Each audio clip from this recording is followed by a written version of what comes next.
Hello everybody, it's Art here, back with another video, and in this video we are drawing Flamingo's Roblox character. So I know I didn't do it in the last video, but in this video I am using a 3D model as my base, and the reason for that is I'm just lazy and this is just a sketchy, guys. We're just having fun here. If you are trying to improve your art, I high-key recommend to, you can use bases to study and stuff, but don't use it for all of your artworks. I don't use them for all of mine, but in this one I did because I am feeling a little lazy today.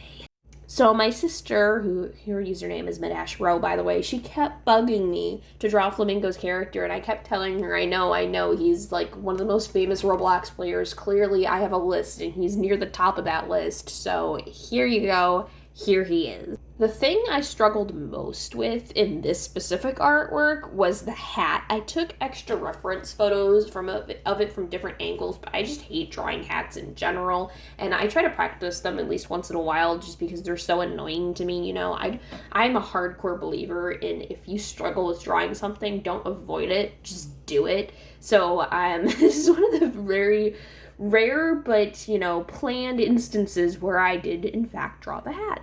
So when I was first planning out this artwork, I didn't really notice until after I really loaded it into the program and stuff that he has a penguin bottom. And by penguin bottom, I don't just mean like a penguin pants over top of his overalls. It's literally a penguin bottom with a tail and everything, and I just think that's hilarious. I don't know. I was not expecting to draw that, to say the least. So to anyone who's new to my channel, welcome. I do art and gaming videos here on YouTube, and make sure you subscribe if you want to see me draw more ridiculous things like this. The most annoying thing about this hat is that it's got this weird little point thing in the front, but that's kind of hard to draw when it's at a 3/4 view, and I was trying to figure out the angle for that, and I spent probably obviously this has been sped up, but I probably spent about a half hour on it trying to figure out how to draw that. You guys already know that this is a sketch. I'm not trying to make it absolutely perfect, and what we got is what we got. Now that I am done with this artwork, though, I have to start working on a bunch of new stuff that I can sell as prints at my local art festival, because that is 52 days away from the time of recording this. I just paid the vendor fee, and now I'm registered for that festival, which means I have to get products together. It's been really fun so far, just planning it all out, though. Just the idea of trying to figure out what I want to do for my booth and how I'm going to make it personal is just, it's so much fun to me. I can't wait to really start running this small little business, and I'm so excited. I'm so excited, guys. I don't think people really realize how much work it takes to be an art vendor. I gotta get chairs, tablecloth, banners. I already have the tent, but I have to get business cards and a business card holder. I gotta make flyer displays. I have to get grid cube displays so I can set up my art and prop them up. I have to get decorative clips, table decorations, a sign for my social medias. I really want to have another sign up for my payment methods, so everybody knows what I'm accepting, because I'm not gonna just accept cash. I'm gonna take cards and stuff too, because I got a square for that. I have to make sure I have a portfolio folder laying on the table, so if somebody just wants to flip through all the other prints and stuff I have. I really want to get an accordion folder so I can keep everything that I'm selling stored, all the products in a little container underneath the booth, keep them all organized and safe. And I really want to get a photo backdrop stand so I can hang maybe another banner behind me. The only thing is this stuff is so expensive, and it's honestly worth the investment because I can reuse it obviously for multiple conventions and festivals and stuff like that, but it's a big, huge upfront cost, and it's a lot of work. If you're considering getting into art vending at any point in the future, I highly recommend starting with a small festival or a small convention at first, just so you can kind of get a feel for it and kind of get your setup, because you're not going to have everything right away at first. I have all these plans for banners and stuff like that, but there's a good solid chance I'm not going to have everything on the very first time I do this. And also, when you're doing your first convention, I already know that you want to make sure that first vendor booth you do is at a place where you're going to be able to sell at, because you don't want to be doing, say, furry prints and selling them at a comic convention, because the people who are going there are mainly, DC, Marvel fans, stuff like that. They're not going to want to buy furry art.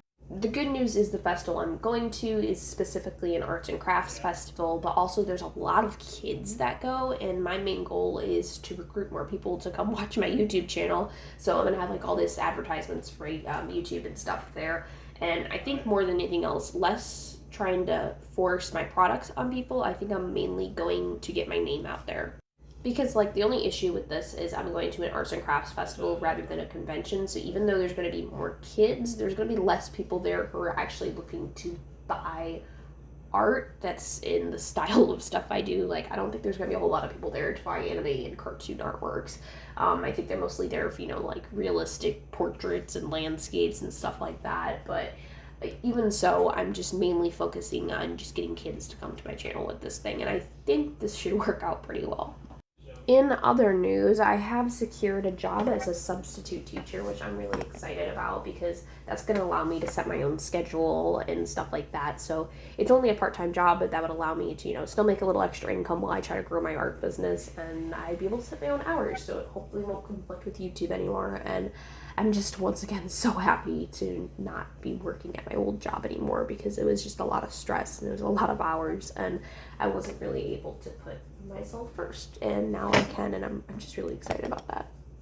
I know so many YouTubers always talk about the fact that, like, you don't set aside time for art, and that's why you're not creating, and, like, a huge part of that is just, like, oh, just draw for, like, 10 minutes a day, but they don't talk about, like, how much mental energy it takes to even draw for 10 minutes a day when you're working that many hours in a week. Like, I was not in the mental space at all to create art. It felt like a chore at that point, and I wasn't really having fun with it, and I feel like that's more so the reason why I didn't set aside time for it. It was just I did not want to do it. I was too tired.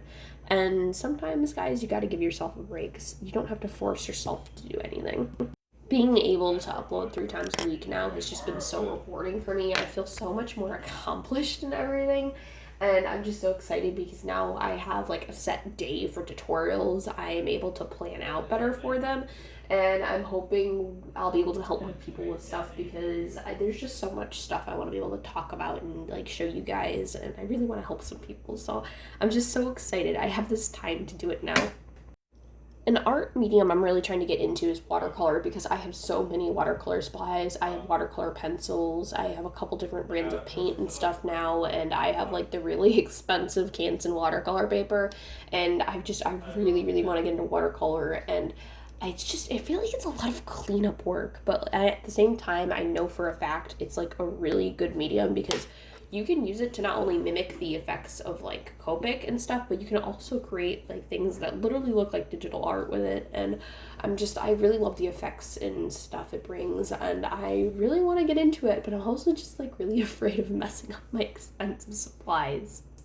Now, don't get me wrong, I do have an artist desk and the angle's able to change, and I'm so grateful to have it. It is an amazing desk, but there is a but. I would like to have an L-shaped desk at some point where on one side I can have all of my art supplies, and on the other side I can have all my electronics for like my laptop and stuff like that, just because right now it feels so cramped at my desk because normally I'm doing like multiple things at once. I like working on a YouTube video, so I have like all the art supplies all over the desk, but to the left of that I have music playing, or I'm using a tablet for references and stuff like that.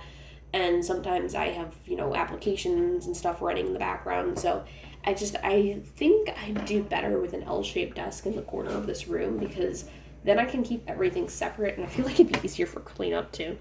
Another thing with all that space, I can have a lot more desk plants because right now they're already taking up about half of my desk. I have to keep moving them around every single time I sit down to draw. So it would be nice to be able to like completely cover my desk in plants and still have space to get stuff done.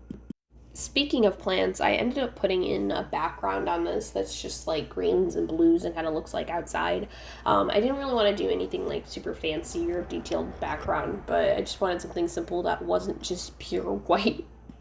I kind of wanted to make it look like, he's like on a farm or something like that, but I don't really know if he's a farmer. I think he's a farmer. He's wearing a hat and overalls, but I don't want to make assumptions about his career. If you guys would like to see any specific Roblox YouTuber, be sure to leave it down below, and I am going to be reading all of the comments. So if you see anybody who's famous that you'd like to see me draw, make sure you leave a comment, because I am still looking for more people to draw. I do have a list, as I said before, but I'm always happy to take requests. And by requests, I mean that I'm not going to draw your character for free, but I'm, taking requests for famous Roblox YouTubers. No matter how many times I say in my videos that my requests are closed, commissions are open, but my free requests are closed, it does not matter. I still have people commenting asking me to draw their Roblox characters, and I feel bad sometimes, but, that's just life. I physically could not draw every single person that comments, and that's just the sad truth, is that I have hundreds of people asking me to do it, and there's no way I'd be able to draw all of them. However, I do occasionally do like little miniature contests and stuff in my Discord group, which anybody can join, and if they want to try to get their character drawn, sometimes I ask for people to draw, and that is the rare instance in which I do free requests. So I gotta ask though, out of all of the characters I've done so far, which of these drawings has been your favorite? Leave a comment down below. I would love to hear it, because I am trying to figure out like what type of Roblox YouTubers my audience is watching, other than, just me. I know the Inquisitor Master one got pretty popular, but I don't know if that's because everybody knows who she is, or they just like the pretty pink color thumbnail. This is where I start adding in the finishing touches of the drawing. I like to add a lot of like extra multiply layers and gradients over top of not just the background, but also the character, and it just adds a lot more dimension to the drawing, I think. And I also like to use like the add glow layer effect in order to add all these extra like sunlight highlights. But anyways, here's the finished drawing. I hope all of you guys like it, and if you do, make sure you like, subscribe, and comment down below, and I will see you all later. Nyan Cat away.